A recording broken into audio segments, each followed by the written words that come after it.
Just check out. We're live right now, Mark. I just want to...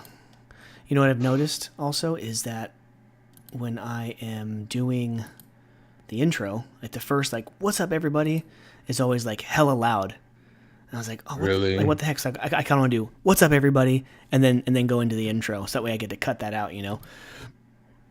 Just making sure I'm on my Yeti. Okay, sounds good. We are ready to go.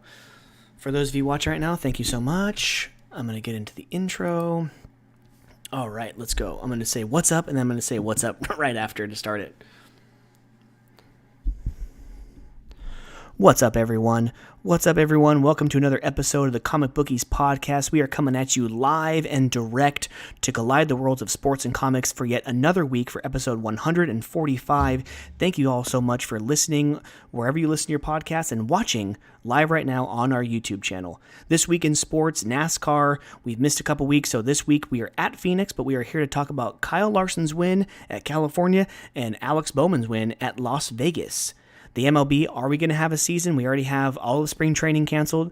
The first week of the season canceled. Let's talk about it. Are we going to actually have a season? And if the Raider fans weren't sad enough, Russell Wilson joins the Denver Broncos.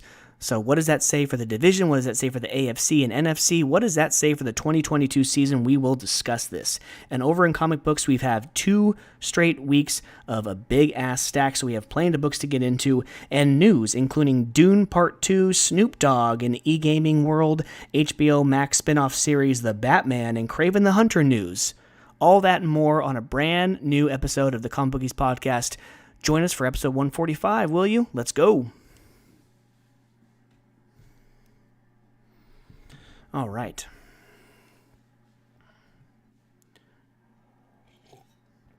I mean, it's only us 2 this week, so we'll be able to finish by the normal, 11 o'clock anyways, Mm-hmm. Not even take that break in the middle, just go. As long as you have, nice, the Warriors won by a good margin, too. Steph didn't play, right? I didn't see him on the court at all. Yeah, he played. Oh, he did play. Okay, I was watching for like 5 minutes. He must have been on a break. Okay.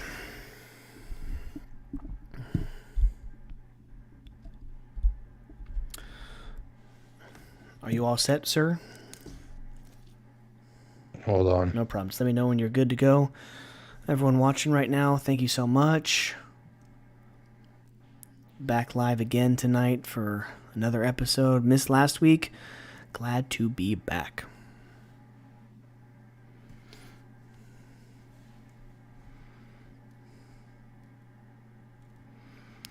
Oh, they have all this thing on, like if you're on Streamlabs right now, they have a huge thing up top, like a huge header that says, stream to help those affected by the crisis in Ukraine. It says they're matching $100,000 in donations. All earnings from your charity stream go to humanitarian aid. Well, that's pretty cool. Mm-hmm. Too bad we've never made one dime from this thing, but, you're pretty cool.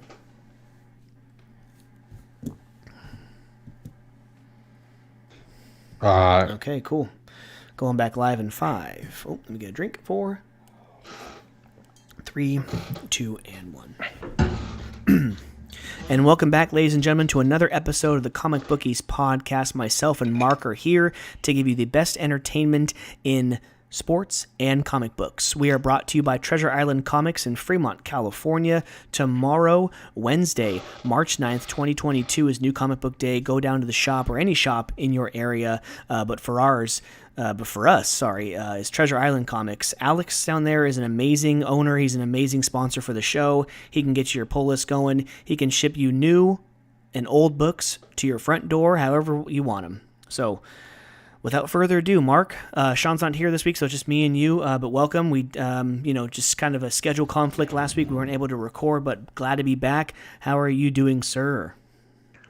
What is up, brother? We are back. Yes. The fun has just begun. Once again, the first recording of March, and we're here to deliver, man. Yeah, man, it's been pretty busy, hectic schedule lately, man, with just everything going on with work and a lot of stuff just, around my life. It's just been hard to even get to watch the Batman. So kind of crazy that none of us on this podcast have even watched it, knowing how big of fans we are. But, you know, with the families and everything, not something that we can just go and do that quick. So kind of has to be planned out and whatnot. But I'm sure we'll talk about what we've heard from it later. Anyone in the chat or anyone watching us live that wants to tune in and, you know, talk about it as well in a little bit, we'll get down with that. But yeah, just crazy times. My hearts goes out to everybody out in Europe, especially in Ukraine, you know, and also the people of Russia that don't want this and everything, you know, just,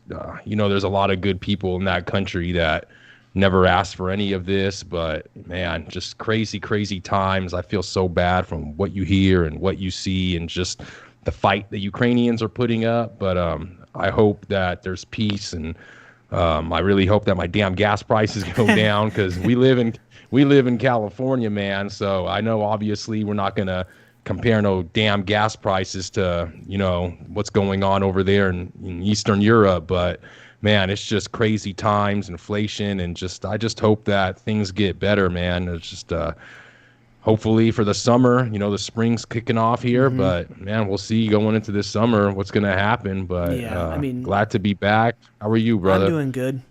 First of all, I'll take a time out to wish everyone a happy International Women's Day. So we had Valentine's Day, which is mainly for the ladies, but now we have International Women's Day. So to my wife, to your wife, Mark, to our daughters, to our grandmas, to our moms, all the women in our lives, we appreciate you every single day, but a little extra appreciation today. But yeah, I'm doing okay.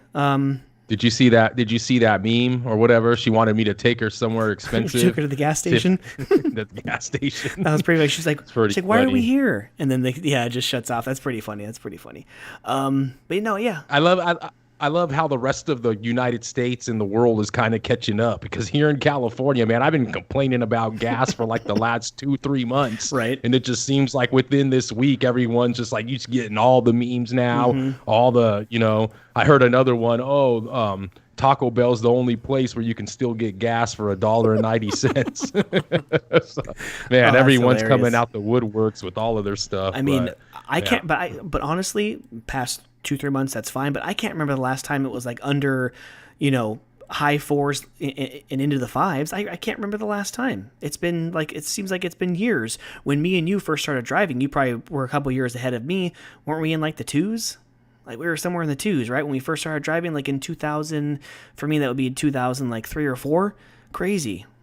20 years ago, it was probably around that price. I mean, in 2008, it went high again and everything. It was like at $5, but yeah, I mean, that's 2008 when a lot of stuff was a lot cheaper and a lot of, you know, wages were cheaper too. So we really felt it. So I pretty much say $5 in 2008. It's probably like $7 now, which is looking like it's going to go.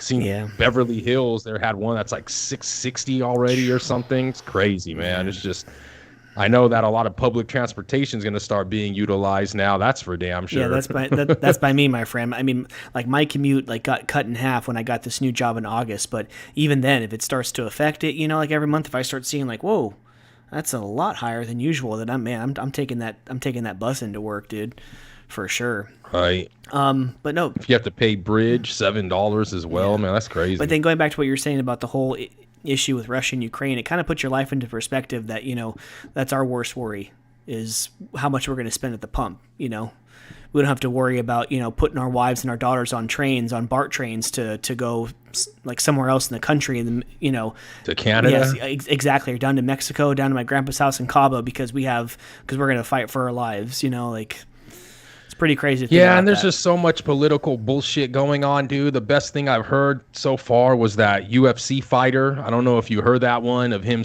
you know, kind of saying like, I'm not, you know, I wouldn't go into no other land to fight no war. Who knows what's going on? You know, there's so much corruption out there. He's like, if the war came here, I'd put my boots in the ground and fight for my land and my, you know, everything that I love here. But I don't know what's going on, you know, this and that. And he kind of makes sense. It's like you hear all this propaganda, which I can't claim that's correct or incorrect, but just a lot of the things from, you know, the President Zelensky, you know, saying, you know, even from what I heard about, he said, when they asked him if he wanted to ride out of the country, he said, "The war is here. Like I need ammo, not a ride or something." Now there's even something coming out saying that maybe he didn't even say that. And some of these pictures and this gear were saying that it was like from a 2019 training or something. I don't know. Who knows? Sometimes who knows what to believe? I'd like to believe, obviously, that, I'd like to believe more that's true of what I'm seeing than what's not, because who knows though, man. Yeah, all this. It seems like, what's freaking oil, dude? Like, oil just runs this whole damn world, doesn't it? It's like Jesus, money hungry, spoiled little brats, dude. It's like, it just seems like ever since I was born, like almost every war is about freaking oil, and just, man, so damn annoying already. Who knows?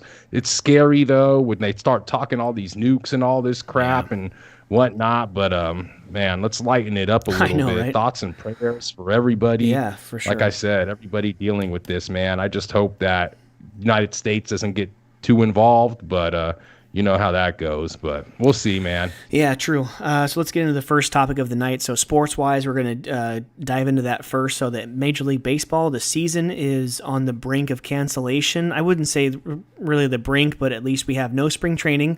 Like I told you in pre-production, my parents are down in Mexico visiting my grandpa, and they went down to Arizona first on their way, visit my brother and go to a couple games, but of course they're speaking of Mexico.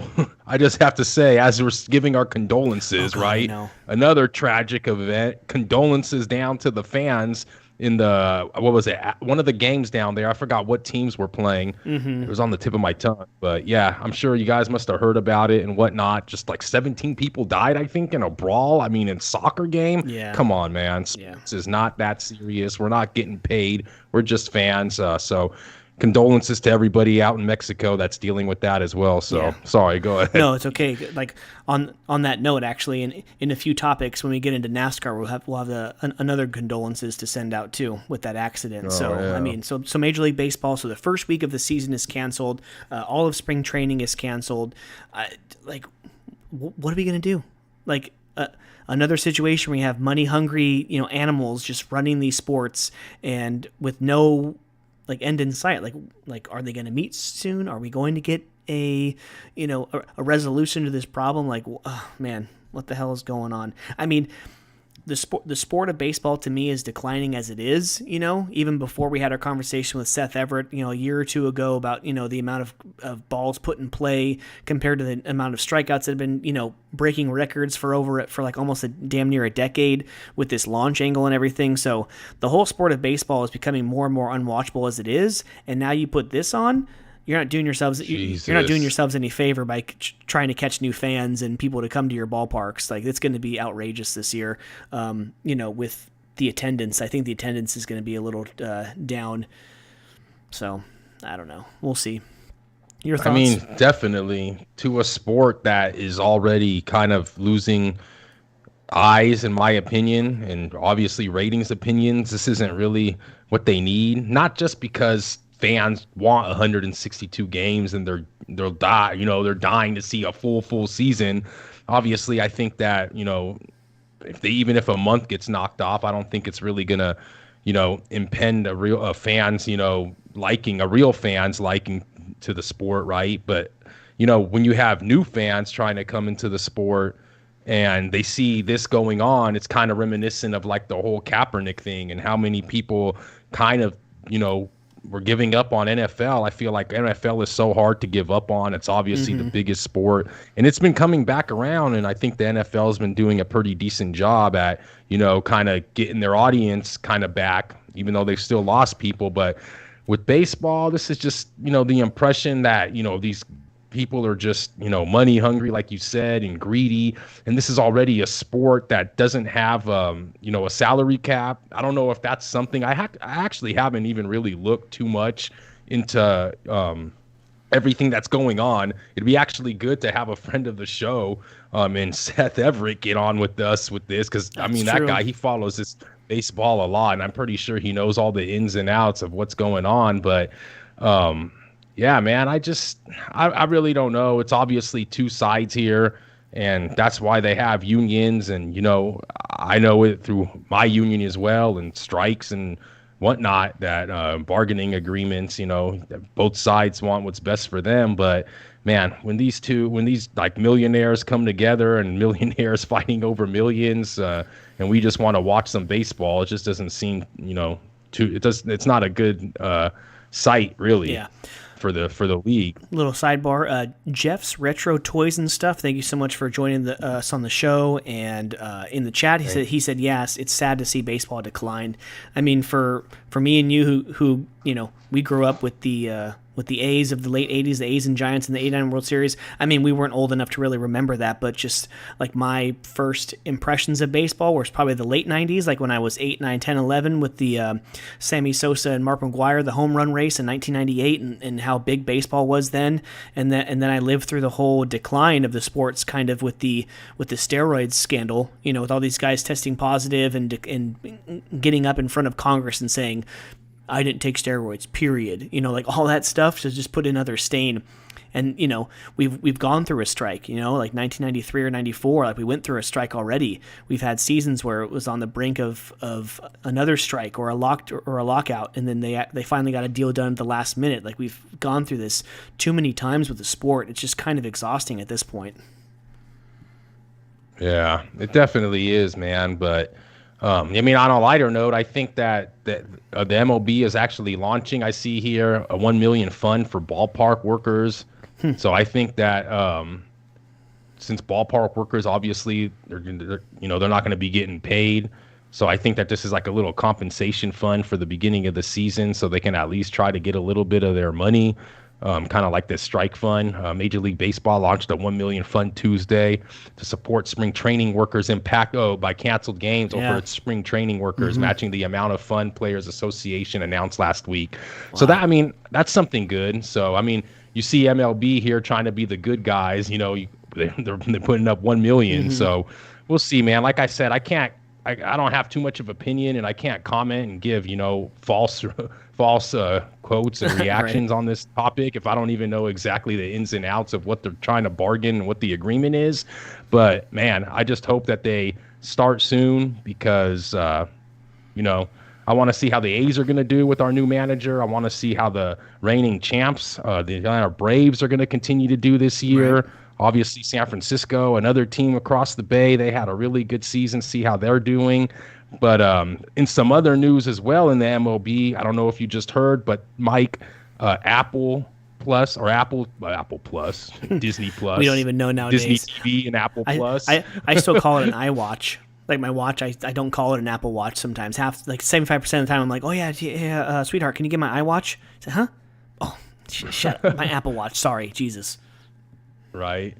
But no, Apple TV just announced today that they're going to do a partnership with the Major League Baseball, and they will be showing 2 exclusive Friday night games, kind of like what Amazon is doing in Thursday night football.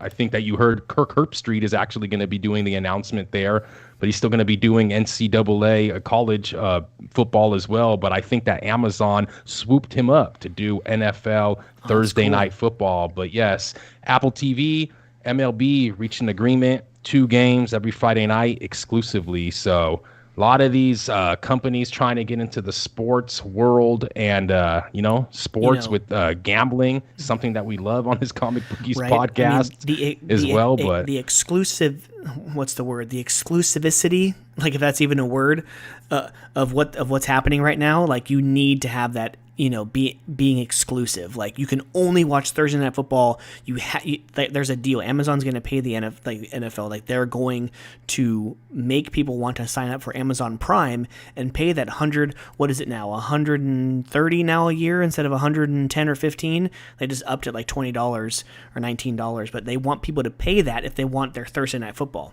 right? They want how many people to sign up for that free 30-day trial, and how many of us sign up for a free 30-day trial and then we freaking forget, and all of a sudden you're like, why am I paying $10.99, $7.99? Why?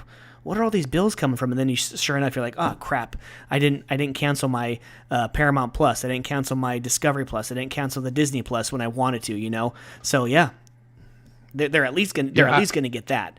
And then you're going to get people who are like, you know what? I did need to get Amazon Prime. I was always on the fence about it, but now that I get to watch all my Thursday Night Football games exclusively, now I'll go ahead and sign up for it. Oh yeah, Amazon's gonna make a boatload of money. But I mean, Amazon, if you already have Prime, which I'd say a lot of people already do, you're kind of already in there, right? So, True. And I'm seeing here with the MLB, it says the games will be exclusively on Apple TV and will not be available on teams' regional sports network. Well, so that's if the stupid. A's, if your favorite team is playing, then you're going to be screwed. Games will initially be available without the need for an Apple TV subscription. That's kind of weird. Initially, so like you said, they're going to like reel you in, or I don't get where that, I don't get how that would be profitable in any way if they're not charging for it. True. But besides being shown in the United States, Canada, and Mexico, games will also be initially available in Australia, Brazil, Japan, South Korea, and the UK. And we know how big Japan, South Korea is in baseball as well. They should do like Central and South America. Like all those teams are always in the World Baseball Classic, kicking ass too. Have a lot of representation in all these countries in the Major League Baseball for sure. Apple and MLB have been closely aligned for years. MLB At Bat was one of the first apps to go live on the Apple App Store in 2008 when I first got my first Apple iPhone 3G.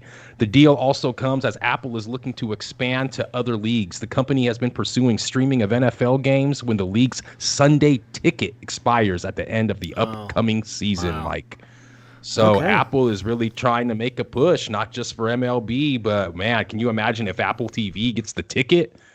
That's going to be a huge loss for DirecTV as well. And if Apple can pick that up, that's going to be, I doubt that they're going to be giving that out for free at first. Oh yeah, for sure. So good news. I mean, hopefully we actually have a season for people to watch these games on Friday night. So it'd be a good way because like I need my baseball. Like, yes, like I've growing to fall in love with NASCAR, but something in the middle of the week, if I'm not watching my basketball, got to have my baseball to put on the background. If I'm not watching hockey, if I'm not watching basketball, like I literally haven't watched a full game of either the Warriors nor the Sharks this year, I always make it a point to put the A's on. It's just like, even if it's in the background. It's my first love. It's still my favorite sport, even though I don't, the professional sport of it and like watching it is whatever, but the actual sport, if I ever chose to be a coach of something or a professional at something, it would be baseball. It's a thinking man's game. It takes, I personally think it takes a lot more to play baseball than any of the three other major sports. As far as a game of failure. Well, yeah, right. You fail 7 out of 10 times, and you're a Hall of Famer, right? Right. So, anyways, on to other more depressing news. This is a podcast of all depressing things.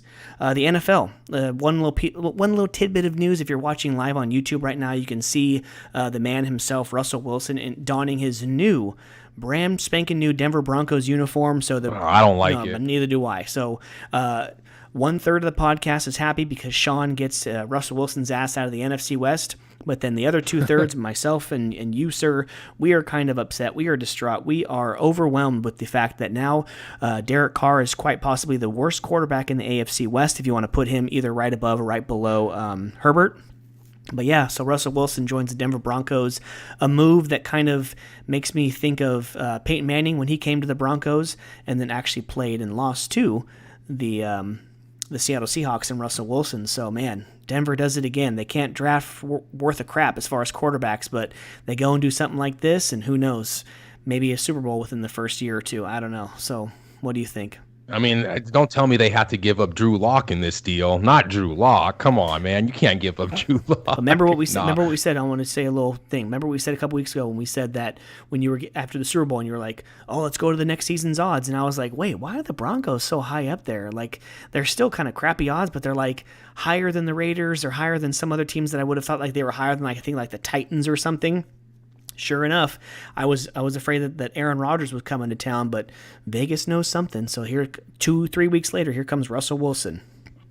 But you know what? I mean, and obviously we're talking about Russell Wilson first. It's a trade, but there's another one that we're going to get to that wasn't a trade, just unbelievable deal, right? But man, when it comes to Russell Wilson, I think that yeah, it sucks that Denver got him, and I know they're going to be better, but I don't think that just completely makes Denver like, you know, world beaters, right? I still No, don't. you're right. I still think that they have a chance of finishing, you know, maybe last in the division. I still think that our Raiders could probably finish ahead of them. You know, I think that obviously Russell Wilson is getting a little bit older. Let's see how their defense is going to hold up because, you know, obviously Russell Wilson's not going to be playing, you know, linebacker and running the whole defense. But True, because Peyton Manning's you know, defense, he had the best defense in the league for a couple we have years, to, right? yeah, So we have to let it play out. You know, obviously that is the best division in the league now, quarterback wise. I don't know what happened to the NFC because it seems like they're being depleted of quarterbacks now. And man, it just sucks that the Raiders have to be in the AFC because it's going to be a tough sledding, especially in that division. And then not, sure. you know, Josh Allen as well. And just, man, Joe Burrow. Oh God, yeah, Joe Burrow. How could you even forget about him? But Aaron Rodgers, man, you have anything else to say about Russ? Or you want to get into this? I'm done with Russ already. Crazy. He's always been one of my favorite players, non-Raider players. Now he's on the hit list. Now he's on my shit list now. Sorry, Russ. I love you and the hell's his wife's name? Ciara. The goodies. The goodies. I love both of them, but now they're on the shit list. Sorry. Mr. Aaron Rodgers and his Mr. Adams is going back to. Well, is that set in stone that Adams is going back? I don't think so. If I were to put a guess on it, I don't know. I'd have to take a look. But go ahead and continue. Sorry. So Aaron Rodgers, he just signed another deal, a 4-year deal to stay with the Packers. They had him going to the Broncos as well. They had him going to Pittsburgh, and they had him going to the Titans.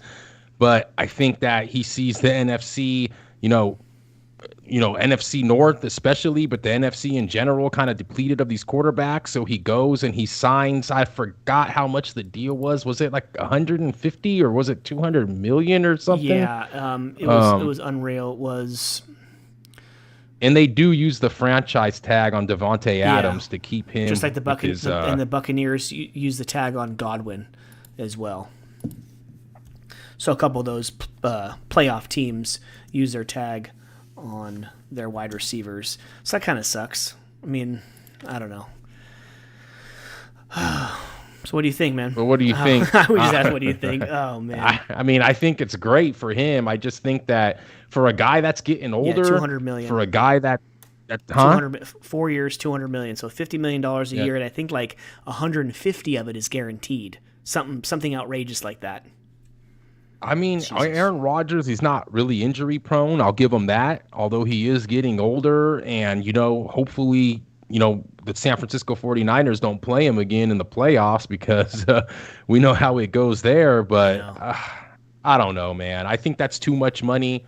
Obviously, they did a little restructuring and whatnot, but I don't know. I think if you would say he would be in the AFC and you would give him that type of money, I would say that's kind of dumb. But for being in the NFC and, you know, like I said, the amount of talent of quarterbacks in the NFC and where he thinks he can go, I think that's actually a pretty good move for him. And if, it's not my money. If the Packers think it's a good move for them, go ahead, go right ahead, man. I mean, it's hard to win Super Bowls. Yeah. It's like they knew that the trade between the Broncos and the Seahawks were going down. So they're like, you know what? Oh, we're losing Russ. Shoot, we have to stay up there. We got to stay with Kyler. We got to stay with Matt Stafford. We got to stay with these, top quarterbacks in the NFC. And sure enough, they just solidified themselves as having still the best quarterback in the NFC. It came at a price and kind of handcuffed for the next 4 years. But you know what? You probably have him for the rest of his career then. He'll probably play out those 4 years, and then he'll ride off into the sunset. Hopefully for him, I've always been a fan, even though I went to Cal. Hopefully he gets at least one more ring. So. And as good as Matt Stafford is and Kyler Murray is and whatnot, I mean, Matt Stafford, he almost, Tampa Bay almost came back and beat them in the second half. Mm-hmm. If the tart from what's his name? Oh, Something Jaquaski. Oh, yeah. Jaquaski Tart or Yeah, something. If he catches Oh, that ball, dude, yeah. the Niners go to the Super Bowl instead. And just, man, it's just, I feel like Stafford, especially with having Cooper Kupp, he had a lot of Cooper Kupp with a lot of luck. You know what I mean? And that vaunted, obviously, defense that they had with Aaron Donald and Von Miller. But I think that as good as Matt Stafford is, I don't know if he's that good. He obviously won the Super Bowl, but with that crazy no look pass and whatnot. But I think it's going to be tough for them to kind of get back there again as well. So I mean, Aaron Rodgers, he loves the game. He's good at it. So I wouldn't say that he doesn't deserve to be the highest paid player, because he probably is the best. Top 3 quarterbacks right now, so he deserves it. But we'll see how it pans out, man. One more piece of news in the NFL before we get to NASCAR. What about Calvin Ridley? What an idiot! Another negative. What an idiot! What an absolute moron! The worst bet in history of gambling. $1,500 parlay to lose $11 million the next season. Oh, dude. Definitely not worth it. The man just wanted some action. Legalized gambling obviously helped get this story and out there and just get him caught up. Yeah, he's pretty. I wouldn't say he's the smartest tool in the shed if you're setting up accounts for gambling sites and gambling apps with your name. At least have a buddy do it. Like, I'd be like, hey Mike, I'll give you $1,500. Can you put in an 8-teamer for me? You know what I mean? Like, why would you do it under your name? You're just, some of these guys don't have brains. But I don't know. Well, I think they said he wasn't playing at the time, or he was injured when he put the bet, so he wasn't in the game. I don't know if he thought it was all right or what his numbnuts ass was thinking. You don't know that, like, in the season, right? Like, you probably can't even, like, I'm sure there's some clause in guys' contract that you can't bet at all. Like, I bet you that these guys can't even bet on the USFL coming up in April. I bet you there's something in a contract that you just can't. You can literally not bet on the sport of football, whether it's NFL, Canadian football, arena football, the XFL, USFL. Just stop. Go to a casino and play a couple hands of blackjack and just go the hell home.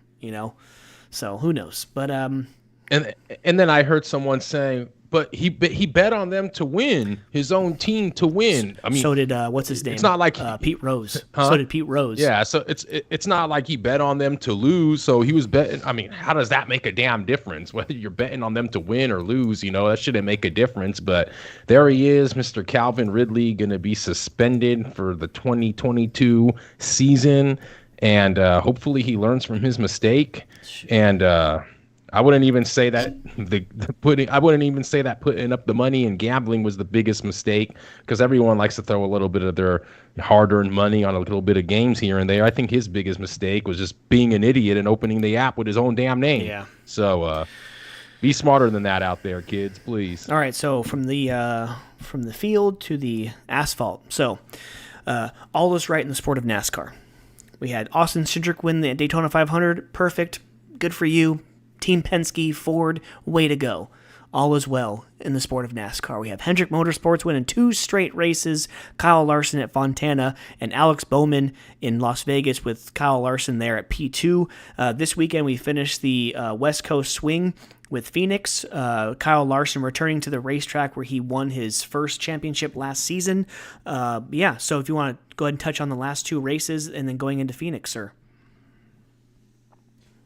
The last we thought it was Kyle Busch. Let me just say, we saw his wife a bunch of times, so we thought he had it. We thought he had it last week. Did you hear what he said about the cars being built at Walmart or something? Oh no, but I heard him talk about Alex Bowman backing into a win. He goes, "Oh yeah, the effing guy who every effing win he backed into another effing win." Like, he said that about Bowman. I was like, "Oh damn, dude." What does he mean by that, though?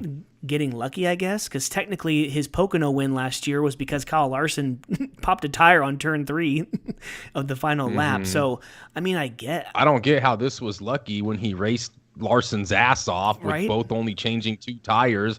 I mean, who would have thought? I mean, It's I for because sure thought Larson was going to get it's that because of win. that caution. It's because that he had the pit stop. He started in P1 or P2 or whatever, right? Like right there with Larson, and he was in the position. And Kyle Busch was the one right behind him in the inside lane. He's the one who pushed him. So I mean, Yeah, that's right. He did push him. Kyle's car was fast and he had the 4 tires, but you got to remember, man, when it's only 2 laps, if it's like 5, 6 laps, I can see maybe getting the tires warmed up to try to make a push. But with 2 laps, that mile and a half, that's 3 miles. That's not that long, you know. When you're 3 miles going 160 miles an hour, that's not that long. And if, you know, Hendrick Motorsports and those who was it? It was Bowman, Larson, and I think Chase. It was 3 cars that made the call for 2 tires. I mean, smart call. Sometimes you got to, you know, if you can't just do what everyone else is doing. And you know, Kyle Busch just gets all upset, and you know, I like it sometimes. It's fun, but he said that the cars were like they're made in Walmart because all the parts are the same. I mean, cars have been like this forever, but I don't know how much, you know, this new car, I guess, to try to cut down costs, they made things even more of the same and whatnot, because he was referring to the backup, because obviously he ran the backup car. They built a brand new car in 7 hours, they said. They didn't even have that car after practice or after qualifying. Really? They built that car in 7 hours the day before the race. No way. Yeah. I could have sworn I seen it getting pulled out of hauler. It was all black, wasn't it? Or because maybe they had the frame, but as far as maybe the inside, I thought probably putting it up, the setup and everything, setting it up. You're probably right. Because what they're doing is they don't have that many cars. So back in the day, they used to come with like a backup car for each team and each hauler, 2 cars and whatnot. But now they're kind of, these teams, especially with the supply shortage and all that because of the pandemic, they're having to get all these new parts and pieces. It's just been kind of crazy. So, you know, they've been bringing limited cars to the track. So, like, say it's a 4-car operation like Joe Gibbs and Hendrick, they might only bring like 2 backups, you know. So, and it's not for any specific team. It's just if someone crashes, hey, that's the car. Set it up for how that driver needs it. Dang. And there you go. So it's not, they don't have too many backups this year like they have in the past with all these cars, man. That sucks, dude. But but Kyle Larson, I mean, great win at Fontana. Yeah, I love that track, man. Love it. Yeah, I do love that track. Sometimes you're right. Like when we first started watching it, and then even after when we all went to the race when Kyle Larson beat out Martin Truex Jr., you know, I can see why some people don't like that track because sometimes if it's follow the leader, it's like, you know, it's 200 laps of just like, all right, what the hell? Something happened. So many cautions, though. There was so much drama in that race. Loved it. And, of course, Las Vegas. I went there last year for that night race when Denny Hamlin won. Love it, too. Starting the mile. Give me all those cookie cutters. Give me Miami. Give me Vegas and so on and so forth. Yeah, love it. Yeah. Another thing I want to talk about, NASCAR, I love the parity I've been seeing. Before I jinxed Eric Jones last week, he's been having a pretty good run this beginning of the season. Dude, you saw Chastain look like he was going to Trackhouse doing awesome. I felt so you bad saw for Suarez. Tyler Reddick. Suarez, man. Childress is doing pretty good, and I don't know if it's a testament to the car, which I think it kind of could be, or if maybe like, you know, Childress's engines are getting better and stuff like that, because I think Trackhouse is like kind of teamed up with Childress, if I'm not mistaken. But speaking of Childress, shout out to him. I think he donated like 1 million rounds of ammo or something to Ukraine. Oh, wow. If you're looking at about $1 a round, that's about $1 million.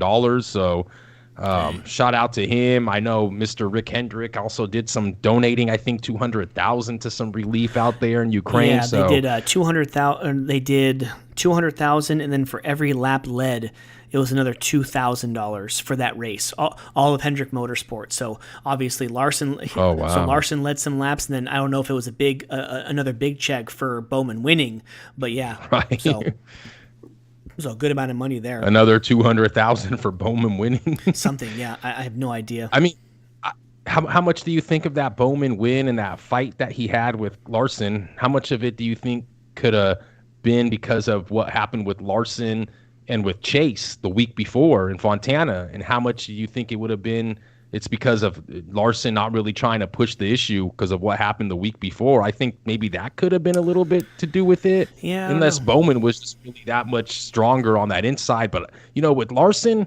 with him being on the outside and getting that momentum off the higher, off the higher line on the track and, getting that, what do you call it? Getting the, my God, why can't I think of the name? The run off the damn corner Yeah. because of the Draft or what? God, no, not the draft. The damn rake on the track. What's the name? Why am I slipping my damn name? The degree, the banking. Yeah. Jesus, yeah. Banking because of the banking on the track and coming off those corners. I thought for sure that Larson was going to get it. I don't know if he kind of didn't race Bowman as hard because of what happened the week before, but nonetheless, you have a Penske driver and 2 Hendrick drivers now, with wins in this young season. So now we're going to Phoenix, where it could be any of those 3. It could be JGR, it could be Hendrick, it could be Penske, because we have here the last 5 or 6 races. Obviously, Larson missing one of those races due to a suspension. But yeah, he has over the last 5 races for Larson, he has inside a top 5 finish average, 3 top 5s. All 5 of those races have been top 10s, but you have guys who are just as successful. Denny Hamlin in the last 6 races, 5 of those being top 5s. So Joey Logano's got to win there. Kyle Busch, Martin Truex Jr., obviously a couple of these. Chase Elliott, although the other races haven't fared so well. A couple of those wins for these guys have been for the championship. But as far as the spring race, what say you for Phoenix this weekend, sir? Tough. I think it's going to be a fun race, obviously. I think with this car, it's going to be the shortest track, obviously, that we go to so far. I think that there's going to be some problems, though. Huh? Short track racing. Yeah, I just think there's going to be a couple problems because I think a lot of those cars are going to be cutting that dog leg. And that's a pretty, when they cut that dog leg, that's a lot of stress on the car. And with this car being new, the independent rear suspension, the shifters and a lot of these things that have been going on with their cars, mark my words, I'm telling you, I think there's going to be a couple issues with some cars, hitting that dog leg maybe a little bit too hard. I think they're going to be kind of, worry about that in the beginning, and they're not going to want to be the first ones to hit it too hard, but we'll see. Kyle Larson's the favorite right here, the Ruoff Mortgage 500. Wait, is this right? Or is it, let me see. It's the Ruoff Mortgage 500, right? Let me see. Yes. One guy, I'm just a little sidebar there. One guy who should be careful there is Denny Hamlin. I mean, he's looking good. He looked good in that race, but so far, when you want to count the clash, 2 out of the first 4 races of the year, he's had problems with the engine. He's had a DNF. He's had problems with the new car. So he was looking strong, but he DNF'd last week, and he DNF'd in the clash. I think it was a belt issue in the clash. I forgot what the issue was for last week. But his cars looked dead. Like it went and just died.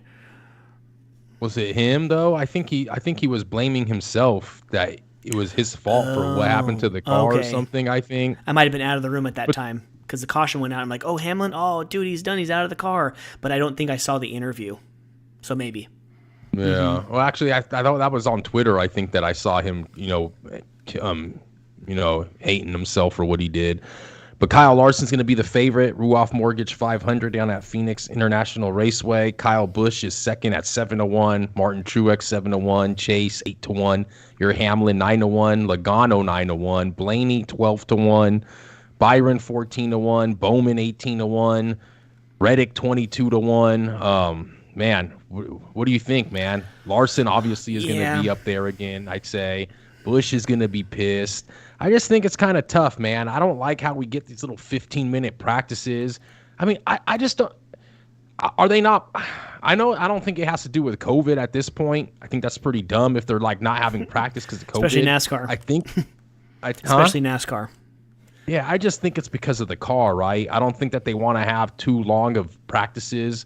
Longer the practice, more chances these cars have of getting destroyed or messing them up. Less cars to be able to go around. So I think that might have something to do with it. But I mean, come on, 15 minutes and then straight into qualifying. It doesn't really make too much sense to me. I would say give him at least 30 minutes. I think it's a kind of BS. Yeah. But I don't know. I don't know what to think, man. I think that this race is it's always fun, and a lot of different people can win it. Look at Kevin Harvick at 18-1. I mean, he's so good at this track. Yeah, he has 9 wins all time. I think. What's his average finish all time? He has a top 10 average finish in 38 races. Almost 4. It'll be his 39th race, and he has an average finish of 8.82. Unbelievable success there. And he actually has looked okay. In these first couple races, he's actually looked okay. I think it was Fontana where he ran in the top 5 or 10 for a little while. His teammate Chase Briscoe's looked pretty damn good too so far this year. Races, Yeah. You're looking for some value, 55-1, man. Yeah, I think if I were to go, I think Chase finally gets a win. If it's Hendrick, I would go Hendrick or back to Penske. I would go Hendrick, and if I wanted a little bit of value, I would go with Blaney. I don't think Blaney's had a win there. No wins. But he's no wins in 12 races. I mean, he has an okay average finish, but no, I think how well he's run so far at certain times as well too. I would take the value with Ryan Blaney, or I would go with a third straight Hendrick car, but a different one with Chase if I were to make a prediction for Sunday. Yeah, Chase. I don't know, man. I don't have that great of a feel. I mean, I could be completely wrong, but for some reason, I don't know. I don't have that great of a feeling about him this season. I can't really put my finger on why that is. Maybe I don't know if it's just seeing his demeanor at the track, kind of, or just, I don't know. I feel like, or is it going to be Busch? Just like, screw you. That was my win. That was my win last week, and he just absolutely dominates this week. It could be something And I do think Busch is actually going to be pretty strong this week. I really do.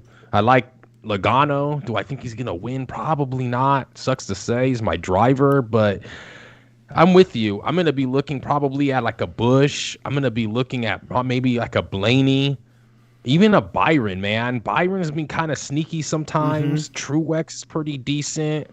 But yeah, I'd go with Suarez too for some value at 80-1. Why not? Throw a couple dollars on that guy. That Suarez dollar on it. Yeah, Suarez dollars. So I mean, it's gonna be interesting to see. It's gonna be interesting to see how consistent that team does all year. I'm excited to see the number 99 and all the way back to the number 1. Those two cars. I'm really excited to see as they progress. In the season.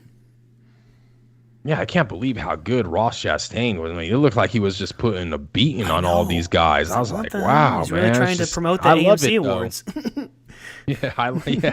I love it, though, because, don't worry about Logano. That's what I want. Don't worry about Logano. You got the Bristol Dirt Race coming up, so don't worry. Don't worry about that. Yeah. I want to see, a Chastain win. I want to see an Eric Jones win, like a Briscoe win. I think that's fun for the sport, man. I really do. I want to see a Suarez win.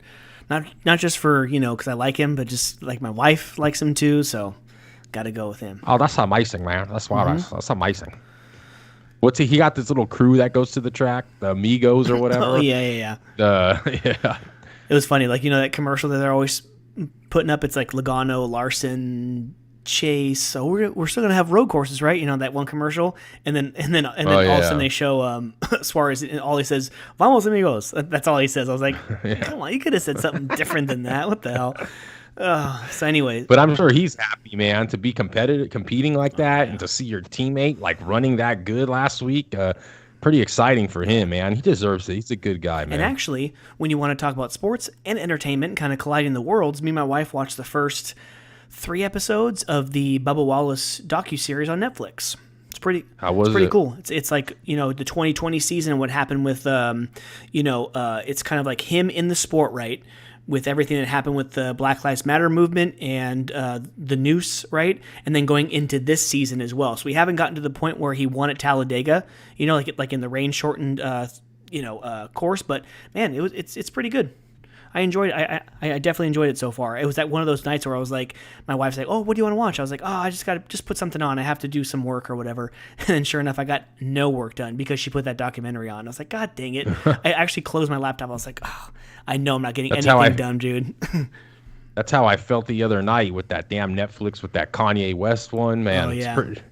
It's like I got stuck. I was like, I wasn't even trying to watch it. Then my lady puts it on. I'm like looking. I'm like, this ain't even a documentary. It's just like raw footage of That's him. cool. And it's like early to mid 20s, you know, trying to get a record deal and being out in New York. And I thought it was pretty amazing how much raw footage they had of that guy. Whoever went and followed him, the guy Cooney, whoever it was, he like left Chicago with him and like basically decided to basically just follow Kanye West around and record him. Yeah. And, you know, obviously whatever he decided to do back in the day, I don't know if he knew that Kanye was going to be big, but whatever he did, it paid dividends, because I heard that Netflix actually paid him, like, I think it was like 30 million for that footage, for all the footage that he had, for like 30 million, man. So and they got the money right now. So that guy, he definitely won when he decided to go out with Kanye. Many years later, he got paid, but yes, sir. Hey. So everyone, So everyone enjoy the race. Everyone enjoy, hopefully, getting some good news about baseball. But that's the sports. Let's go ahead and segue into the comic books right away. So this week, actually, before we segue, I'm going to say again, announce our sponsor, Treasure Island Comics in Fremont, California. Again, go out tomorrow, Wednesday, the 9th, I believe, of March, and go get your comic books, man. I mean, we've been saying this for 145 episodes. I think we're nearing our 3-year anniversary of the show, but every single week, we're like, I don't care if you go to Treasure Island, I don't care if you go to Black Cat, or now it's going to be something called something different in Milpitas, anywhere around the world. Golden Apple down in LA, like, I mean, comic books have changed our lives. It's like, you know, for us, it's maybe seen as a nerd thing, but it's, you know, there's few things in this world besides my kids and my wife and, you know, sports and stuff that bring me sheer joy, is to like sit down and to get a break and to dive into a comic book. Because most of the stuff we're reading, most of it is awesome. Absolutely awesome. There's so much of it too. There's so much of it. And it's not just the Batman, not just the Spider-Man, man. There's so many, like your King of Spies. I think a new issue is coming out this week. You know, Department of Truth. It's not just superheroes. The house, you know, the nice house on the lake. It was so freaking crazy. Another issue's coming out soon, or it did last week. But anyways, new comics for this week. DC has Detective Comics 1056.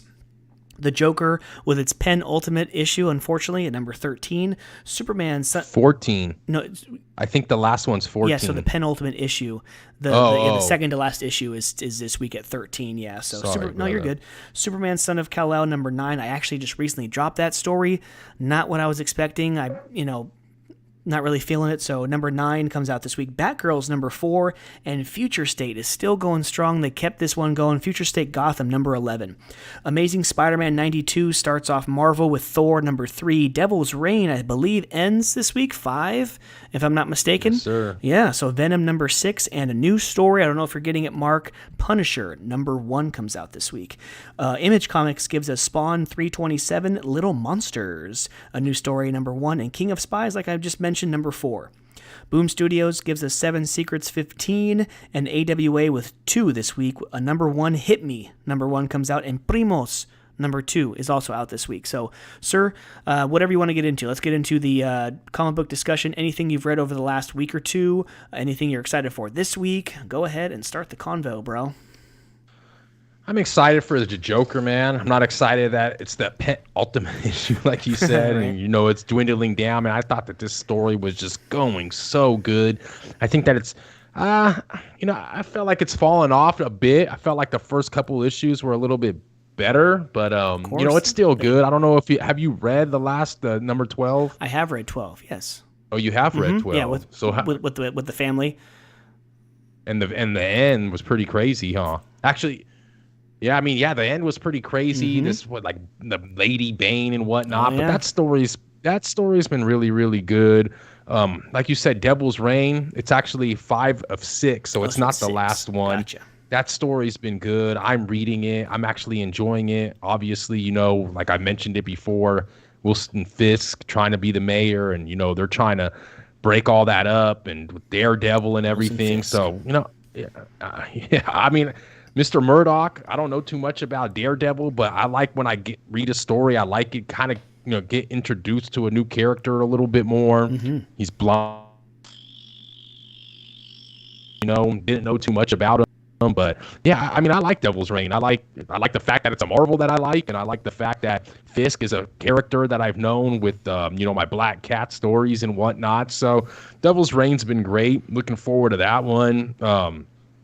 What else am I looking forward to, man? I'm getting so many damn books. I know. Here, I'll cut in real quick. Supergirl, Woman of Tomorrow. It was an 8-issue series. I just finished that one. That was actually an opposite of my feeling. I would say the first half of the story was like, what is this? Like, come on, Tom King. Like, it was like, but man, he really reeled me in the last 4 issues, and Tom King delivers a great story to end. It was one of the ones where it wasn't like, the first issue was like really grabbed me. It was really cool, and I was like, I was glad for it to be over. No, man, if this was a 12-issue series, I would have been excited because I would have gotten 4 more issues, but nonetheless, good one. And on the complete and utter polar opposite, Jeff Lemire, What Are You Doing? Primordial was a freaking stinker. I would say that's top 4 or 5 worst waste of money books that I've purchased since starting reading comics. In 2016. Just the lack of, like, the story could have been, if there was so much more dialogue, it could have been such a better story. But like, thank you. You have the pets talking to each other with one-word things, and you have like 2 bubbles a page for like 80% of the story. Like, it was absolutely horrid. I love it. Let's throw some shade on Jeff Lemire. As much as we love him. Love Jeff Lemire. And it sucks too, because when we read that first issue, right, it seemed like it was going to be so good, and it seemed like it was going to go in like another direction.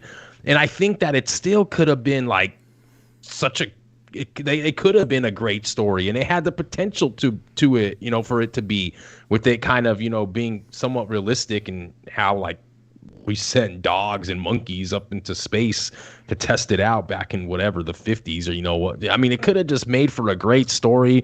Instead, like you said, it was a freaking slobber knocker, stinker, dude. It's just man. I felt like the story could have gone so much better with the protagonist and the what was it, the grandma, and it was a weird story. Not only was it kind of boring, not much dialogue, it was just kind of weird, dude. But I don't know. Hopefully I get that Swamp Thing.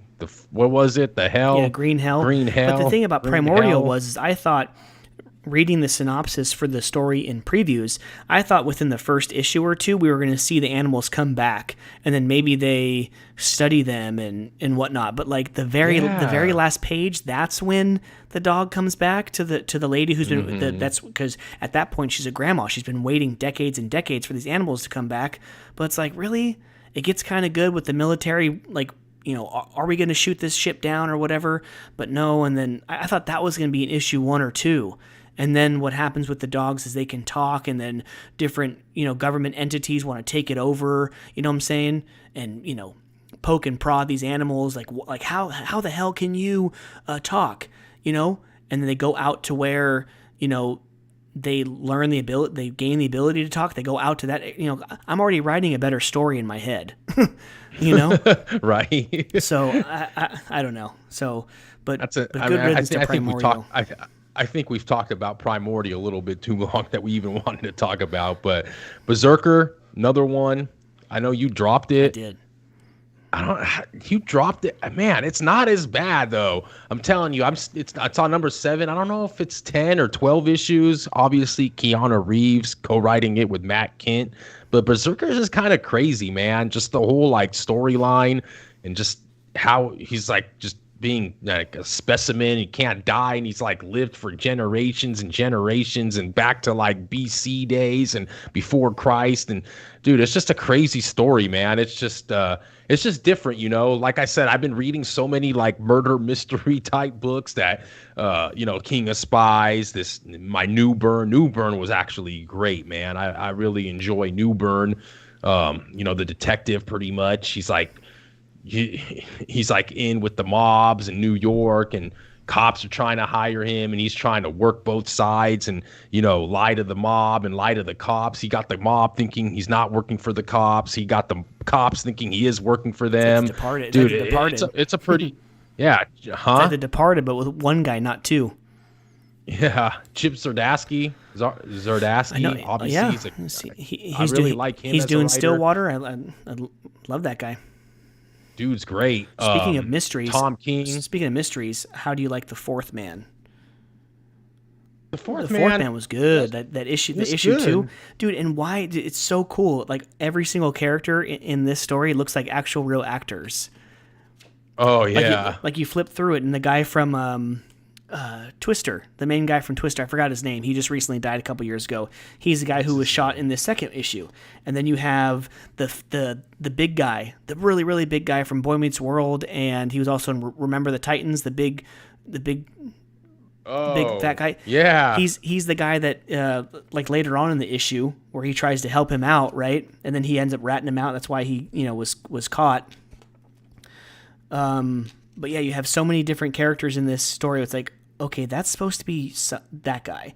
That's supposed to be like a real actor. It's pretty cool.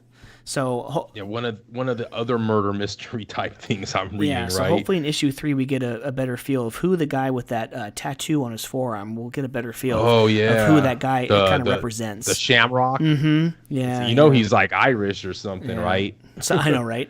Are you getting the same feeling, or are you getting? I know it's a new writer, but are you getting the Williamson feeling here with Eclipso and Flash?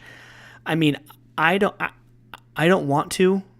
I kind of want to be the one to like. I'm gonna get books all the way to issue 1,000 of the Flash, but man, I'm getting close, dude. I'm getting close to dropping it. Why? It's just not. Why? I don't care if it's Barry Allen. I don't care if it's Wally West. We haven't, besides the first 2 or 3 arcs of the Flash from Williamson, since I've been reading, it's just been average to me. Average. Yeah, it has been average, man. I kind of like this issue because it had the Justice League Dark in it, kind of like a co-op kind of thing. I did like that, but yeah, you're right. Nothing's As much as I knock like, on, oh yeah, it's nowhere close to Batman, nowhere close to Detective. It's not even at action. Joker, no, nice. I would put so many DC books above it right now. It's okay. It's just average. It's okay. And I've been more critical about action lately, but I think that action has been. I've actually been enjoying action. It hasn't been too bad. War World and Mongol, and I've actually been. I love that. I love that whole world. By the way, sorry to cut you off. I love Mongol, War World. I love when they go to like over there in all these stories, whether it's Justice League or Superman or of course action. Love it. Sorry, go ahead. And I was opposite. I actually didn't like it, but I'm actually starting to. I don't know if it's how they're writing the way like Bruce is kind of vulnerable there, and like, you know what I mean? I'm kind of enjoying it. I like it. I think that it's probably has been better than Flash, and that's kind of weird for me to say because I have enjoyed Flash, and it hasn't been as good, but I think that you're right, man. Year 1 when we first got into Flash, doing this podcast with Williamson was writing it, I thought that was probably as much as I knock on Williamson, that's probably been the best Flash that I've read personally. Obviously, all you more experienced readers out there, don't tell me like, oh, you don't know what you're talking about. This Flash from whatever 10, 20 years ago. You know what I mean? But I'm just saying from when I got introduced and started reading the Flash, and Williamson's run is pretty good. I don't know, man. I'm gonna probably keep getting it for now. I kind of like the fact. I like the kids being in the story. You know what I mean? I kind of like how the daughter is like had to give the son the powers, and like he was like getting hurt. They have to go. Yeah, maybe I'm being too hard on it. Yeah, maybe I'm being too hard on it because the other little girl, like their friend, she has the animal powers, and in the very last page, now the mom has speed power. So maybe I'm being a little too hard on it. So, I mean, I'm not going to drop it, but I'm starting to get that feeling. What I'm not going to drop are these damn Tom King stories, man. I read Human Target, book 5 again. Batman Catwoman. Oh, yes, please. Dude, I haven't read The Killing Time yet, number 1. Oh, okay. I'm going to get to that. I just got that. Okay, I'm pretty sure that's actually, I don't know. I don't know if Human Target is 10 or 12. I think I know that. I think it's only 6. 8? Human Target I think it's only. Is it Black Label? Because if it's Black Label, it might be only 3, but I think it's only 6. Okay, because I know that one, The Killing Time, is only 6. the one that Oh just yeah, came yeah. out. Okay, yeah, that's the one. That I'm one's saying. only That one's only 6. Speaking of a vulnerable Batman, I'm just gonna throw this out there real quick. I was flipping through the DC Connect, the previews, and so I think in the next month or two, there's a new 6 or 12 issue series coming out. I think it's a 12 issue maxi. I think, not sure. Don't quote me on it, but it is an alien life force, an alien being comes down, crashes, lands in the ship. So it's Bruce Wayne, and he's kind of bringing the Justice League together to fight this entity, but where Clark Kent is most needed, he's gone. He's AWOL. So it's like a story of like, dude, like Bruce Wayne, like I think you really see the vulnerability and like, he's really just a human, like he's the greatest detective of all time. He's Batman, right? But without Superman, some things it's kind of way over his head. So it looks pretty interesting if you want to take a look at it. But yeah, that's in the previews. Unfortunately, I didn't see anything in Marvel, although I did get a couple ones. I'm excited to read this What If Miles Morales. It's if Miles Morales was Captain America and not Spider-Man. So I'm excited to read that. Oh, really? Yeah, I believe that's next week. I'll read it this weekend for next week's episode. But yeah, if you're interested in that kind of thing, yeah. I mean, speaking of dropping a book and Miles Morales, I think I'm going to probably drop that. Oh, you've been doing it for a long time. You're at like, I think issue I've been 38 or something, or issue 35, something like that. I think I started on 8 or 9 or something. Yeah. I think I've been, that book, I've been, it's been a long one for me. It's just, it was fun in the beginning. So elementary at sometimes though. It's like the read. It's just, I mean, Saladin Ahmed. I mean, he does a cool Still job. writing it, It's yeah? just he's still writing it. Can't knock on him too much. I just think that's the way the book is. It's just I don't know, man. I just think it's time for me to graduate from it, maybe. Especially with me reading Moon Knight. You dropped Moon Knight. I kind of like it. Okay. I wouldn't say it's the best. Would I drop Spider-Man Miles Morales before it? Yes, I would. And let me tell you why. Because with Marvel, the one stories I am looking forward to is this new revamp of Amazing Spider-Man that they're going to bring back to 1. And the Captain America, like I mentioned 2 weeks ago. Those are the 2 books that are going to be starting back at 1 that I'm going to be really interested into getting into when it comes to Marvel. So, there's going to be some decisions to be made here on the pool list pretty soon. With time being a factor in our lives, we're just getting so many books. It's just, it's crazy, dude. It's just crazy. I think last week I got lucky. I only got 5. And I think this week it was only like 6. So I had a couple weeks in a row where it caught up to me where I wasn't pulling a lot of stuff from previews, but we'll see. Nothing from Marvel this month. I think just if I'm getting that Batman one I was just talking about, that's the only one from DC. So I think over the next few months I start to dwindle down a little bit, get a little bit more normal. But one thing I wanted to do or talk about before the end of the comic book section was the end of Batman Catwoman. Am I reading into this wrong, or is she kind of okay? So this second or third to last page when Batman and Catwoman's daughter is trying to apprehend the mother, right, for killing Joker. And she says, and so the daughter says, do you hear yourself? Dad's dead. I don't owe you. And then she says, I don't owe you shit. I'm not him. And then she goes, oh, my love, my beautiful daughter, don't you know by now? Is she saying something to the fact of like Joker's her dad and not, is that why she had to slit his throat? Like, I'm getting these weird vibes, like we're gonna, like Tom King's gonna drop a freaking, sorry for the pun, but he's gonna drop a bomb on us in these last 2 issues. I don't know if I'm reading into that wrong. But like, you might be onto something there. I think that it kind of threw me for a loop when that like annual came out. When I was like, did I just read the last issue? But it could be, man. You might be right on that one, but yeah, I'm not sure, man. Of course we'll see. Sometime this month when the next issue comes out. But yeah, that kind of was like, wait a minute. I know I'm not a writer. I know I'm not the smartest guy. I might be the smartest guy I know, but I'm not never the smartest guy in the room.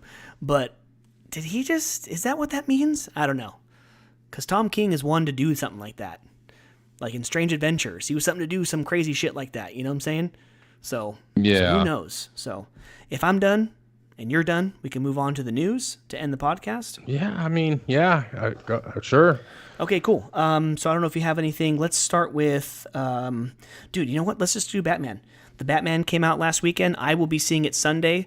So if you have, you know what? Are you going to see it this weekend? Because I really want to do a review, but if not, then we'll just wait, But let's see. I want to try. Yeah. Yeah.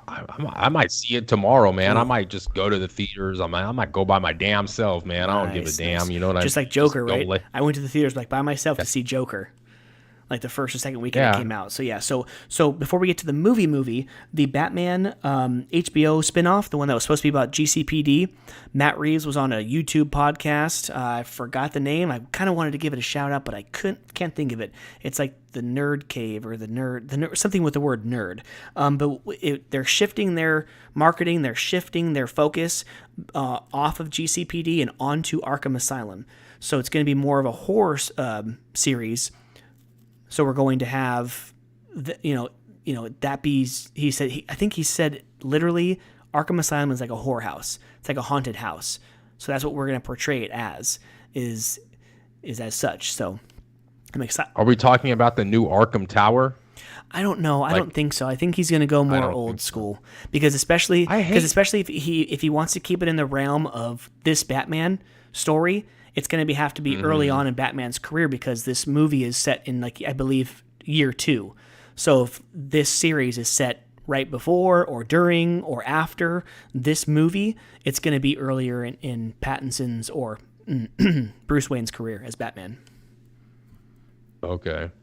Yeah, I mean, why not, man? I'm down to see some stuff with Arkham. And it's a horror. Like, literally, you got to wait till the kids go to bed. It's not just some bang, pow, boom. Like, it's some effed up shit that we're going to see. And it's Arkham Asylum, so all the crazies. You got to have, Victor Zsasz. You got to have maybe Mr. Freeze, or maybe the Joker gets put into Arkham. Haven't seen the movie yet, and then we see him there. We have confirmation that the Penguin will be in that series, so Colin Farrell, so we'll at least see Penguin. So I'm excited, man. You see some Black Mass, some Killer Croc, anything Gotham, dude. You see the best rogue gallery in comic book history is Gotham City, is Batman. Can't wait. Right. Now you're making me want to go watch the damn movie tomorrow. Dude, screw it. Right now. It's 11 o'clock. There's probably 2 more showings. Go see it now. Right, yeah. Catch the 11:30 p.m. Pacific Standard Time at the good AMC down the street. Right? There you go. How long is it? Do you even know how long of a running it is? It's the longest Batman ever. So I think it's 2.5. Oh, really? I think it's 2.5 hours. They're not going to give you that 3, though, are they? No, not going to give you the Lord of the Rings director's cut, 3.5. No. So I don't think it's going to be like Endgame, where it was like just under 3 or 2:45.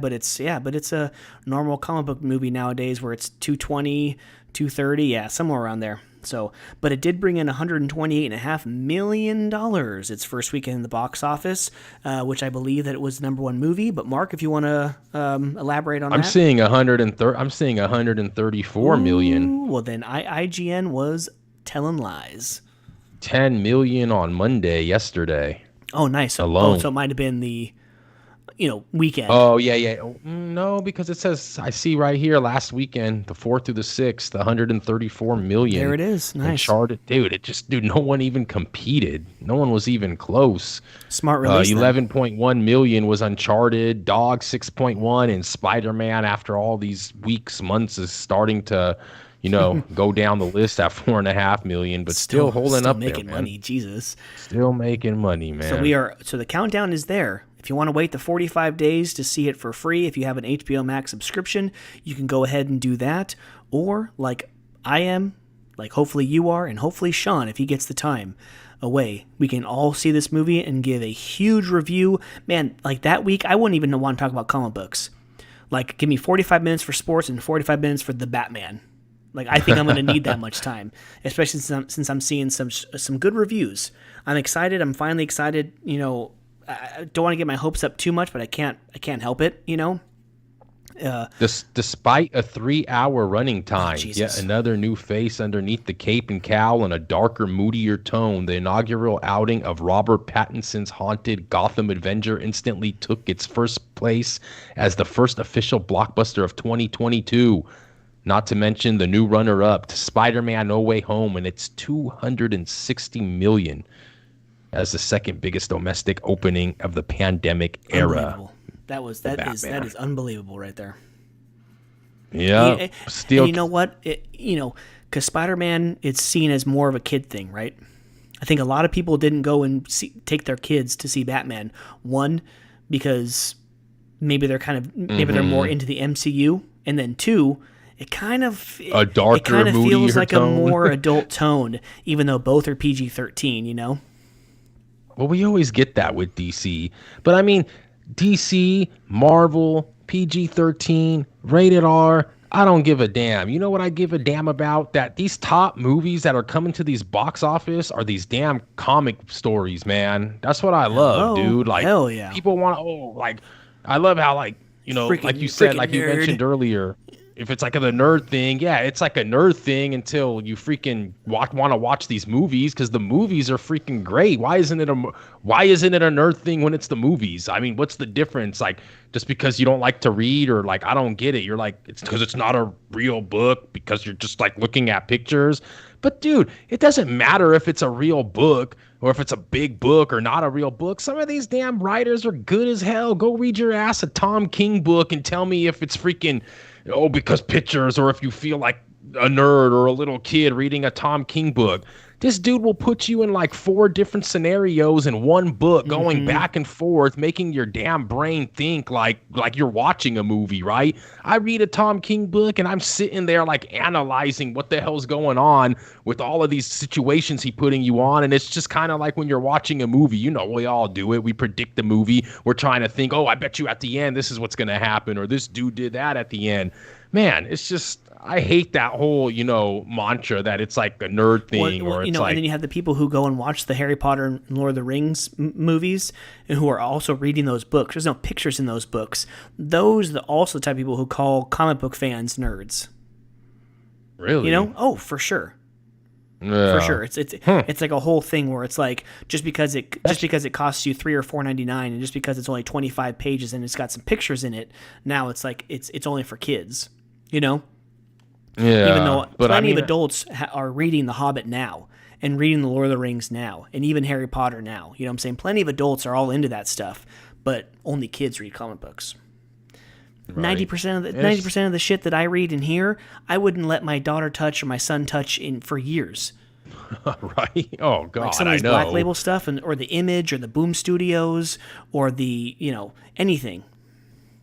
I just think people have the wrong thinking of it. And, it's just, next time it's like someone says something, be like, all right, then don't go watch the movies, man. Right? It's like, I don't care if you watch the movie, but don't knock on the readers that, that actually do it and really spend those $3.99 on books and, enjoy it, because it is enjoyable, man. And who doesn't like to read? Reading is good for you. Yeah. Whether if it's freaking bubbles and there's not as much dialogue in these books that there was in the older books in like the 50s and 60s and whatnot, where it took I got one of these older like Spider-Man. It's just a lot of dialogue. It's not like that, but man, these artists got to get their dues also, because some of this art is crazy, and just I love how they draw these characters, and just they're great, man. That Human Target that I read, it's just the drawing is great. It's Greg Smallwood. I don't know if you're familiar with him. Not familiar with the name. No. Nice.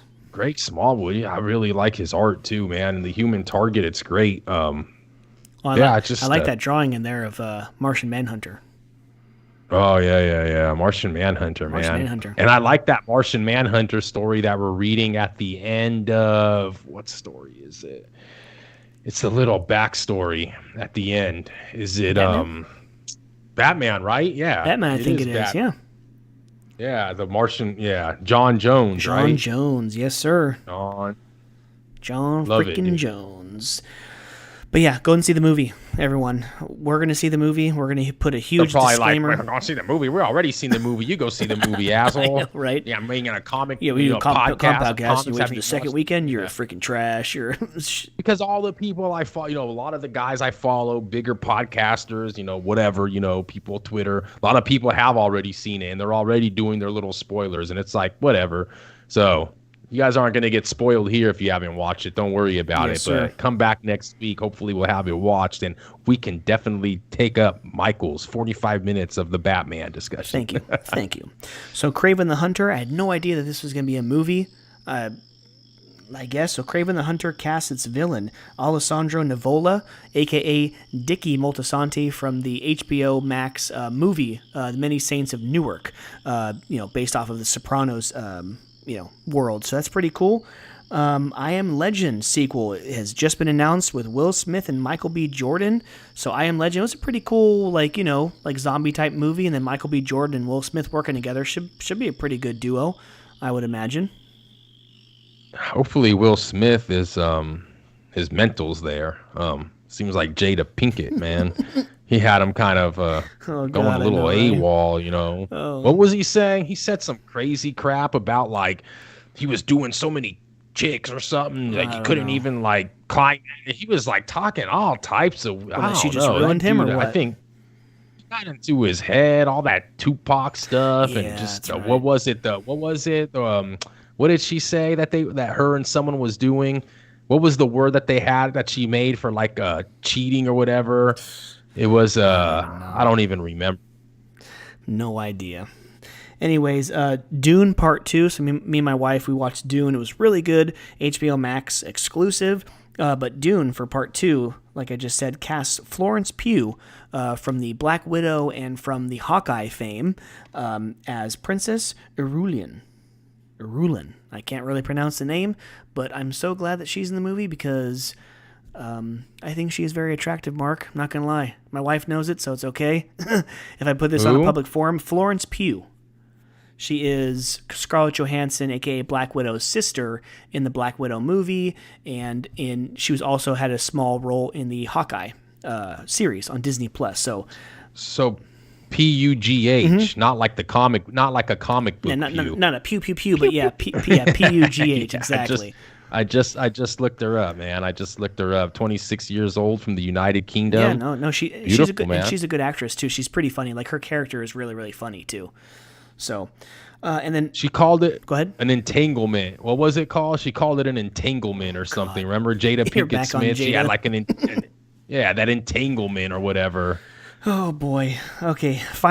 Last piece of news. Snoop Dogg, Snoop D-O-double Jizzle, to join the FaZe Clan. For all you esports fans out there, he's to join the FaZe Clan as not only a member of the team, but he is going to be on the board of directors. So this is going to be great. I don't know if anyone has ever watched Snoop Dogg announce games or something. Oh God, but he has a Twitch channel, I believe. I believe he does gaming and he streams as well. So people who either follow his channel or whatever or are familiar with his esports career, now he's on this way. Yeah, now he's on the board of directors for FaZe Clan, so that'd be pretty cool. Good from a marketing standpoint for not only himself, but for the team as well. I guess in the interview, he said that Cordell is a fan of esports and also of that team, so his son kind of was the one who brought him together, so pretty awesome. What doesn't Snoop I was just going to say, he's down to do everything. Right. Like, he does everything. I love it. And at this point, he doesn't have to. Yeah, and he's like... He doesn't have to. He can just be chill the rest of his career, the rest of his life. But he just wants to be out there and shake hands and kiss babies and do all that kinds of stuff, dude. Freaking have him run for mayor or governor. I'd vote for Snoop. Snoop Dogg's great, man. Calvin Brodus, great. I'll never forget when I was like a little kid in the 90s and that video, right, where he's turning into the Dobermans and shit. Mm-hmm. And I'm just like, how the hell does he really look like a Doberman, though? That little skinny, the face that he's like muting into like a Doberman in like the video. I'm like, damn. It's like, I always remember that video of him like standing on that donut shop, Randy's Donuts. And what a long time that guy's been in the game. And it was great to see them in the Super Bowl as well. But man, you just see Snoop and out of Eminem, out of, Dr. Dre, out of a lot of these guys, man, Snoop Dogg just stays relevant, does songs with Katy Perry, does songs with like all types of like artists and gets into all different types of, avenues like this Snoop now. Lion. He was in reggae for a while. Like, dude's wild, man. I mean, and with all the damn ganja he smokes, man, you would think he just wouldn't want to do nothing and just be chilling all the time. But one thing that confuses me about Snoop Dogg and I don't really like, how the hell is he a Pittsburgh Steelers fan? I never have seen an interview. There's probably an explanation, maybe a family member or something. But when he was growing up in L.A., the Raiders weren't there yet, I assume. He was born in the 60s or 70s or whatever, but maybe a family member was a Steelers fan, or that's who was relevant when he first started watching. If he grew up if he grew up a football fan, 70s. Then that's who he liked. He saw Terry Bradshaw, he saw Franco Harris, he saw, Lynn Swann, Stallworth, like all those guys. Like, okay, fine, I'm going to start liking the Steelers. So he's not the only one, though, man. Steelers kind of like one of those teams where the Cowboys, they got the Patriots. They got a following. Yeah, like how many young fans of football like today who were first starting to watch football in like 2005, like right in the middle of Tom Brady's like up and coming, and then all throughout the next 15, 20 years. Of course, if you have no really affiliation as far as your mom or your dad, as far as sports fandom, you have no one to say, hey, you're a Raider fan like my dad did. Hey, you're a Niner fan, like like my wife's, aunt and uncle did. Like, if you don't have that, then you probably kind of gel towards the team that's doing the best. So that's probably what he did. Anyways, I am done, sir. I am done with this episode 145. I am down to. I got one more piece of news, man. Go ahead. You're gonna love this one, brother. Ooh. Lay it on me. You're gonna have to love this one. It's like your twin almost. Stone Cold Steve Austin returning. Hell yeah. Man, who would have ever thought? And it's the bottom line because I said so. He's gonna return, I guess, for WrestleMania 38. Got fans hyped. Steve Austin confirmed on Tuesday he'll be at WrestleMania 38 to confront Kevin Owens on the KO show. Owens has been ranting about his hatred for the state of Texas, where WrestleMania is this year, and where Austin is from. So he went on to call out Austin at the end of this week, and I guess Stone Cold came back at him, and he's gonna show up April 2nd through 3rd. How old is this guy now, man? Stone Cold? I'd probably put him right around my parents' age, like the 60s. Born in the 60s, early 70s. Still looks the same, too. But, yeah, I guess he's going to fight or whatever. And, he's actually going to fight? Let me see. I'm not sure. You can't quote me on that, but he's going to show up. He's going to make an appearance. What did I say? He was born the same year as my dad. He's 57 years old. Is he? Yeah, 1964. Look at that. Wow. I would have said maybe... I thought he would have been like a little bit younger, but man, he's already there, huh? Mm-hmm. He's almost 60 years old. Victoria, Texas. But if you guys are into Stone Cold and into wrestling, because I don't know if wrestling's a nerd thing either, but man, I don't. Do you know, like really quick? Do you know the story of Stone Cold and like what his character was before he became Stone Cold Steve Austin? Negative. So he was more like a Bible thumping person, like really religious, right? And so he was all like, really? John 3:16, like all that stuff, right? And so that's why. And so he finally like decided to revamp how he was and just be like this badass and who he was, right? And so I think he beat Mr. Perfect, or he won the Royal Rumble or something, and he got up on the stage where the chair was, and he was like, that's the first time he said, in Austin 3:16 says, I just whooped your ass. And so ever since then, he was who he is now. Yeah, so he wasn't always like that. Yeah. Huh. There's this cool. Being from Texas. Yeah, right. Damn, the Texas Rattlesnake, right? Stone Cold, like the whole attitude and personality. Just that's how it was born. It was like, you know what? Screw this. I'm gonna be something different. He goes, John's 3:16. Well, you know what? Austin 3:16 says, I just whooped your ass, and it was That was pretty cool. And did you see that damn Undertaker that I sent you? He's like 62, right? Oh, And the yeah. Undertaker was over there like cut or like jumping on breaking dudes through tables and whatnot. 56. Yeah, he's 56 years old, man. That was pretty funny. Surprised, I don't know where that was surprised at, that some of these guys at 57 and over 60, they're not in wheelchairs yet. Just what they put their bodies through. Right. Like, Jesus Christ. as fake as it is, I don't give a damn, man. Yeah, when that you hurts throw your when you body. throw Mick Foley off of a 20-foot whatever Hell in a Cell, nothing about that is fake. Sorry, sir. I know, You right? can put all the pillows and blankies and whatever down there. Like, Jesus. Foley. Anyways, The Undertaker, Mark William Calloway from Houston, Texas, as well. I guess this is gonna mesh in. This is gonna mesh into when you try to guess all the college football teams and all of the conferences. Remember that? Oh yeah. That's funny. But yeah, sir. If you're done, That was pretty tough. I know, right? So that's the news, that's the comics, that's the sports, that's episode 145. We're almost to 150 friggin' episodes. Mark, please, sir, send us away. We are. 150 is right around the corner, and that might be the speeds that they'll be reaching in Phoenix this weekend as well. But yeah, that has been episode 145. Once again, this is the Comic Bookies podcast. We thank all of you guys for tuning in live or on the podcast when it releases, any which way you hear us and accept our voices into your ears. But we thank you. We appreciate that. Always drop us a line if you guys want to connect with us on social media at the Comic Bookies on Twitter and on Instagram. If you guys want to send us an email, we just got an email actually the other day of someone that might want to hop on with us to preview a book. So let us know if you guys have books that you guys want us to From read Dark and Horse promote as well, for you sir. guys. Dark Horse. Yeah, for Dark Horse too, but we'll let you guys know. We'll get him on. I think we're going to work on that next month. So if you guys have any projects you guys are working on, want to get it out there, let us know as well. And get us out there to your family and friends and your mother and brother and everyone in between, because we love doing this. We love providing you guys with some of the funnest content when it comes to clashing and colliding the worlds of sports and comics together. So thank you guys once again. I'm Mark, and Mike will say the final goodbye. Thank you. And yes, we appreciate you very much. By the way, I'm getting some news over the last couple of days, Mark. I have to talk to you about this after the episode because we can't unveil this yet because it's not a for sure thing, but our show may be sponsoring someone else's YouTube page. So I'm going to leave it at that. We'll talk later. But so just put that No. in your head. But yeah, No. Instagram, Facebook, Twitter, at The Comic Bookies. Email us, thecomicbookies@gmail.com.